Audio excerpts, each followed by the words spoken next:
সকাল, good morning বন্ধুরা।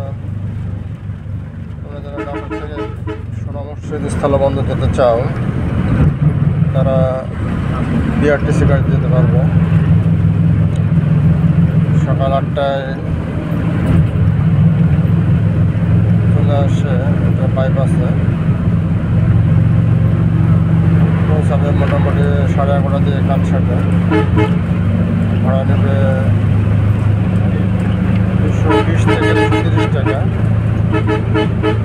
কালসাট নেমে সেখান থেকে অটো বা সিএনজিতে চলে যাওয়া যাবে সোনা মসজিদ স্থলবন্দরে। সেখান থেকে ইন্ডিয়াও যাওয়া যায়।